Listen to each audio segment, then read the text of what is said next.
अस्सलाम वालेकुम student. English master channel की तरफ से आपका टीचर अकील अहमद आपके सामने मौजूद है। जैसे कि हमने द एज ऑफ द प्रोबोट इसके 2 लेक्चर रिकॉर्ड करा दिए हैं। लास्ट हमने लेक्चर रिकॉर्ड कराया था इस पैरा नंबर 2 का। आपको नज़र आ रहा होगा किताब का पैरा नंबर 2, यानी यहाँ से एज ही ईट से ख़त्म होता पैरा मोर तक। ये पैरा नंबर 2 था। इससे पहले लेक्चर में हमने पैरा 1 करवाया था, फिर पैरा 2 करवाया था। पैरा 2 के अंदर हमने ये पैरा पूरा पढ़ा था आपके सामने। ये पैरा मुकम्मल तौर पर आपके सामने पढ़ा था हमने, वर्ड टू वर्ड पूरा। फिर जो है इसका उर्दू ट्रांसलेशन किया था। फिर इस पूरे पैरे को हमने अपने अल्फाजों में इंग्लिश में एक्सप्लेन किया था। उसके साथ उसी जो इंग्लिश में हमने एक्सप्लेन किया था उसको उर्दू में भी किया था। जो हम इंग्लिश में एक्सप्लेन करते हैं अपने अल्फाजों में, यही वो आंसर होता है जो इम्तहान में लिखना पड़ता है। कि अगर इम्तहान में क्वेश्चन नंबर 1, 2 में सीन पैसेज आता है तो इस पैरा के ऊपर आपने जो करना होता है वो लिखना होता है। आज मैं जो लास्ट इस पैरे के जो मुश्किल अल्फाज रह गए थे, जो मैंने लास्ट टाइम ज़्यादा होने की वजह से नहीं कराए थे, आज मैं आपको जो वर्ड इसके अंदर इस्तेमाल हुए हैं, जो नॉर्मल वर्ड से जो आम तौर पर हर एक को पता होते हैं, उनसे हटके कुछ नए वर्ड जो मुझे लगे हैं, जो आपको मुश्किल लग रहे होंगे, वो मैंने अलग से एक कॉपी पे लिखे हैं वर्ड को। उनकी मीनिंग लिखी है इंग्लिश में भी, उर्दू में भी, और साथ में उनको सेंटेंस में बना के भी दिया ताकि आप आसानी से समझ सकें। ठीक है, ये द एज ऑफ द प्रोबोट वाला आपका टॉपिक चल रहा है। ये यूनिट नंबर 2 है आपके टेक्स्ट बुक का। BA BCom BSc या ADA ADS ADC जो कराची यूनिवर्सिटी से एग्ज़ाम होता है, कॉलेज के रेगुलर स्टूडेंट भी और प्राइवेट स्टूडेंट भी देते हैं हर साल। तो ये उसका यूनिट नंबर 2, यूनिट माने लेसन नंबर 2 है टेक्स्ट बुक का। The age of the robot. Age माने यहाँ पे दौर होता है, प्रोबोट माने पर्सनल रोबोट, ज़ाती रोबोट का दौर। यानी एक वक्त ऐसा आएगा जब इंसान के पास हर काम करने के लिए अपने ज़ाती रोबोट होंगे। यानी किचन का रोबोट अलग होगा, घर की सफाई का रोबोट अलग होगा, उसके कपड़े वगैरह धोने वगैरह का रोबोट अलग होगा, उससे बातें करने का रोबोट अलग होगा। एवरीथिंग वो बताया गया है कि उस दौर के हवाले से राइटर ने बताया है कि, और एक आदमी बताया गया है कि एक आदमी ख्वाब से बेदार होता है और फिर वो सारी चीज़ों के बारे में उसके बताते हैं इस पूरे टॉपिक में। तो अभी तक मैंने इसके दो पैराग्राफ कवर कर चुका हूँ मुकम्मल तौर पर। ठीक है, आप अगर आपने नहीं देखा है, पहली बार देख रहे हैं, तो आप मेरे लेक्चर देखें इसके 2 जो मैंने पहले रिकॉर्ड करा दी हैं। आज का जो मेरा लेक्चर है वो इन वर्डों के ऊपर मैं आपको मीनिंग बताऊंगा। चलें हम वर्ड की तरफ आते हैं। ये the age of the robot paragraph number 2 के वर्ड्स हैं, यूनिट नंबर 2। इसमें पहला वर्ड आया है ग्लांस। ग्लांस की माने उर्दू में बोलते हैं झलक, यानी एक नज़र। इसको मैंने इंग्लिश में इसकी मीनिंग है to look quickly at somethings. Quickly at something. नज़र आ रहा है आपको? ज़रा मैं और करीब कर देता हूँ।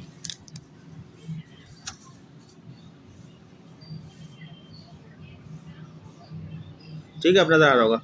To look quickly at something, यानी किसी चीज़ को जल्दी से देखना। ठीक है, इसको गिलांस होते हैं। जल्दी जल्दी जब पढ़ते हैं ना, जल्दी टाइम नहीं होता, तो हम एक नज़र में सारी चीज़ देख रहे होते हैं, वो बोलते हैं एट ग्लांस। ठीक है, इसका मैंने इसी वर्ड का मैंने जुमला बनाया इंग्लिश इसका। She glance at the clock and realize she was late. Urdu लिखिए, उसने घड़ी पर नज़र डाली और महसूस किया कि इसे देर हो चुकी है। फिर एक वर्ड इसके अंदर मिला था मुझे, हेडलाइंस। इस पैराग्राफ नंबर 2 में 6 सुर्खियाँ। द मेन, इसका मैंने इंग्लिश मतलब बताया है 6 सुर्खियाँ। The main title of a news story, उसको बोलते हैं 6 सुर्खियाँ। The main title of a news story या हेडलाइंस भी बोलते हैं इसको। एक खबर का मरकज़ी उन्वान। एग्जाम्पल में मैंने इसकी एग्जाम्पल दी है। The headlines in the newspaper caught her attention. अखबार की सुर्खियों ने इसकी तवज्जो मबजूल कर ली, यानी अपनी तरफ अट्रैक्ट कर ली तवज्जो हेडलाइंस ने। फिर एक वर्ड आया वीडियो मॉनिटर इसके अंदर, पैराग्राफ नंबर 2 में वीडियो मॉनिटर, जिसका मतलब है इंग्लिश में a device that displays video images. यानी एक आला, आला माने डिवाइस, जो वीडियो इमेजेस माने तस्वीर वगैरह इमेजेस दिखाता है।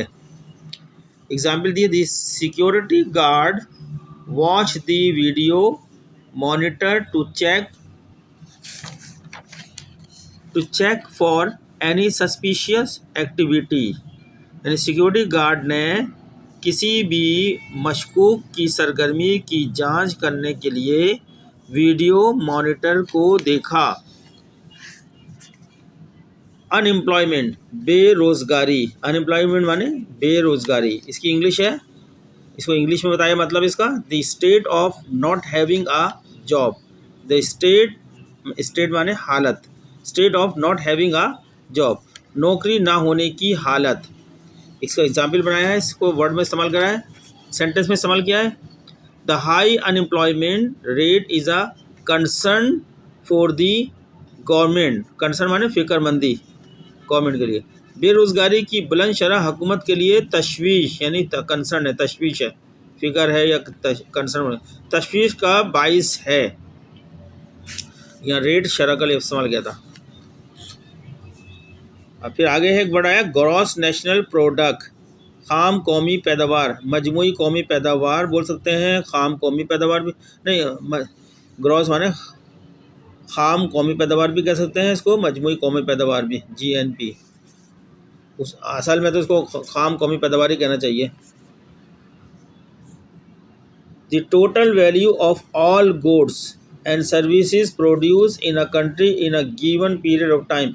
मुल्क एक साल के दौरान में मुल्क में जितनी भी कितनी सर्विसेज पैदा हुई हैं और कितनी जो है अशिया पैदा हुई हैं, इन सब के मजमूए को हम बोलते हैं मजमूई कौमी पैदावार। एक मुकर्रर मुद्दत में, यानी मैंने एक साल का लफ्ज़ लाया है, एक मुकर्रर मुद्दत में मुल्क में पैदा होने वाली तमाम अशिया और उसकी और ख़िदमात की कुल कीमत, पैदा होने वाली तमाम अशिया और ख़िदमात, मैंने लिखा नहीं यहाँ पे, ख़िदमात की कुल कीमत। ठीक है, ख़िदमात क्या होती हैं? सर्विसेज होती हैं, जैसे कितने चार्टर्ड अकाउंटेंट बने, कितने वकील बने हैं, पैदा हुए हैं यूनिवर्सिटी से निकल के, कितने डॉक्टर्स बने हैं, कितने इंजीनियर बने, ये सब क्या है? सर्विसेज हैं। और ये जब सर्विसेज करते हैं तो अर्निंग करते हैं, अर्निंग से जो कितनी अर्निंग करी उन्होंने उन सब की मालियत को जमा कर लिया था। इसी तरह कितना मुल्क में अशिया पैदा हुई हैं, उन सब की मालियत को जमा कर लिया जाता है, तो जो टोटल बनता है उसको हम बोलते हैं GNP, यानी मजमूई कौमी पैदावार। इस मुल्क ने एक साल में ये पैदा करा है टोटल, अपने तमाम रिसोर्सेज ज़राए को लगा के। Example, the gross national product is the country has increase in the last quarter. पिछली छमाही में मुल्क की मजमूई कौमी पैदावार में इजाफा हुआ है। क्योंकि ये हमने इसलिए बताया है कि वर्ड इसके अंदर इस्तेमाल हुआ था पैराग्राफ नंबर 2 में। स्टॉक्स, स्टॉक्स माने जैसे आपको पता है स्टॉक एक्सचेंज में शेयरों का कारोबार होता है और वहाँ पे लोग पैसा लगाते हैं, तो पैसे की जगह उनको क्या मिलता है? शेयर मिलता है। शेयर उनका स्टॉक होता है, वो पैसा लगा हुआ होता है। A type of investment that represent ownership in a company, यानी एक कंपनी में ऐसी इन्वेस्टमेंट, शेयर सर्टिफिकेट जो होता है जिसको हम स्टॉक कहते हैं, ऐसी इन्वेस्टमेंट किसी कंपनी में जो लगाई गई है जो आपको ऑनरशिप, ऑनर का टाइटल दे दे, ऑनर बना दे। सरमायाकारी की एक किस्म जो कंपनी में मलकियत की नुमाइंदगी करती है, उर्दू में यह। Example, she invested in stocks, यानी शेयर्स के अंदर इन्वेस्ट किया है। स्टॉक माने शेयर, इसका दूसरा नाम शेयर्स भी होता है।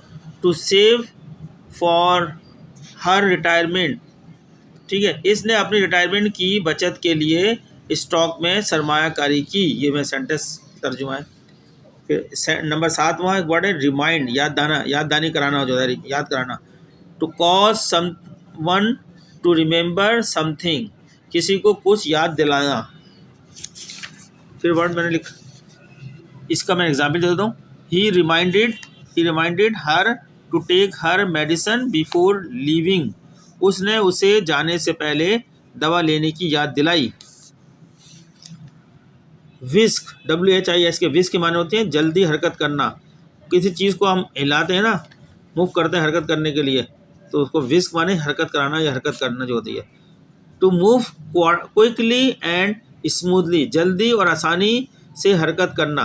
एग्जाम्पल दिया है, she whisk the mixture with a fork, उसने मुरक्किब को कांटे से हिलाया।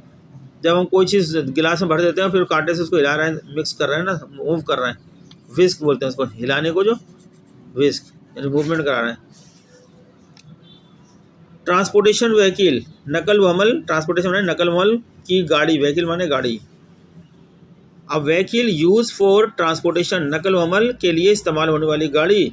इस एग्जाम्पल है the transportation vehicle was crowded, हुजूम होता है, क्राउडेड ड्यूरिंग रश आवर, जब बहुत रश लगा होता है, उर्दू में भी रश और इंग्लिश में भी रश का लफ्ज़ बोल रहे हैं। रश के औकात में नकल व हमल यानी ट्रांसपोर्टेशन को की गाड़ी पर हुजूम था, क्राउडेड था। फिर हमारा हमने वर्ड निकाला है नंबर, ये सिर्फ racquetball, racquetball, RACQUETBALL, racquetball 10वां वर्ड है हमारा इस पैराग्राफ से, racquetball. A sport played with a racket and a ball, एक ऐसा स्पोर्ट जो रैकेट और बॉल से खेला जाता है, एक खेल जो रैकेट और गेंद के साथ खेला जाता है। Example, he enjoys playing racket ball with his friends on weekend, वो इख्तिताम हफ्ते पर अपने दोस्तों के साथ रैकेट बॉल खेलना पसंद करता है। एक वर्ड है रीडिंग, रीडिंग तो आप सबको पता ही है, पढ़ना होता है, लेकिन फिर भी मैंने यहाँ पे लिख दी, the activity of looking at and comprehending written words, लोगों का एक ग्रुप जो एक दूसरे से मुतल्लिक है। Example, she likes to spend her evening reading a good book, तर्जुमा है वो अपनी शामें अच्छी किताब पढ़ने में गुजारना पसंद करती है। फिर एक वर्ड है फैमिली, ख़ानदान, a group of people who are related to each other, लोगों का एक ग्रुप जो एक दूसरे से मुताल्लिक है। Example, he spends a lot of time with his family on weekends, वो हफ्ते के आखिर में अपने ख़ानदान के साथ बहुत ज़्यादा वक्त गुजारता है। फिर एक वर्ड इस्तेमाल हुआ है प्लीजेंट, खुशगवार, जिसका मतलब है खुशगवार, इंग्लिश में नाइस या इंजॉयबल, अच्छा या खुशगवार। एग्जाम्पल हमने दी इसकी, the evening was pleasant and everyone had a good time, शाम खुशगवार थी और सबका वक्त अच्छा गुजरा। नेक्स्ट वर्ड है हमारे पास drifted, drift DRIFT, drift OFF off, drift off माने सो जाना, सो जाने को बोलते हैं। टू फॉल अस्लीप, बह जाना, कोई चीज़ बह जाती है या सो जाना हो जाता है, चलेगा इसमें, उसको हम टू फॉल अस्लीप बोलते हैं। She drifted off to sleep while listening to music, वो म्यूज़िक सुनते हुए सोने के लिए चली गई। तो स्टूडेंट्स, ये हमें कुछ वर्ड नज़र आए थे इस पैराग्राफ नंबर 2 में, the age of the proverb, lesson unit number 2 था ये, इसके पैराग्राफ नंबर 2 है, इसमें पैराग्राफ 10 हैं। ठीक है, अभी हम ऐसा ऐसा पैराग्राफ को पढ़ा रहे हैं अपने लेक्चरों के अंदर, तो ये वर्ड आप इसकी जो है स्टडी करें, इनको ज़हन करें, एग्ज़ाम के लिए आपको बहुत आसानी देंगे। ये टॉपिक को खुद से पढ़ेंगे समझने के लिए भी। और बाकी पैरा नंबर 1 के तो मैंने लेक्चर के अंदर ही आपको वर्ड बता दिए थे जो साथ साथ थे, इसके मैंने नहीं लिखवाए थे इसलिए आपको लिख के दिखा दिए। तो स्टूडेंट्स, अगर आपको हमारे लेक्चर जो हैं अच्छे लग रहे हैं तो हमारे चैनल को आप सब्सक्राइब करें, लाइक करें और आगे दूसरों को भी शेयर करें। हम इस पूरी किताब को ख़त्म करेंगे ताकि आपके लिए आसानी हो जाए। एक एक वर्ड के साथ एक एक लफ्ज़ जो आपको मुश्किल अल्फाज हमें लग रहा है कि ये मुश्किल होगा, हम उसका मतलब बताते जा रहे हैं साथ साथ। और अगर आप कुछ बताएंगे कि ये वर्ड मुश्किल नहीं बता दें तो हम वो भी बताएंगे कमेंट्स के अंदर। तो शुक्रिया।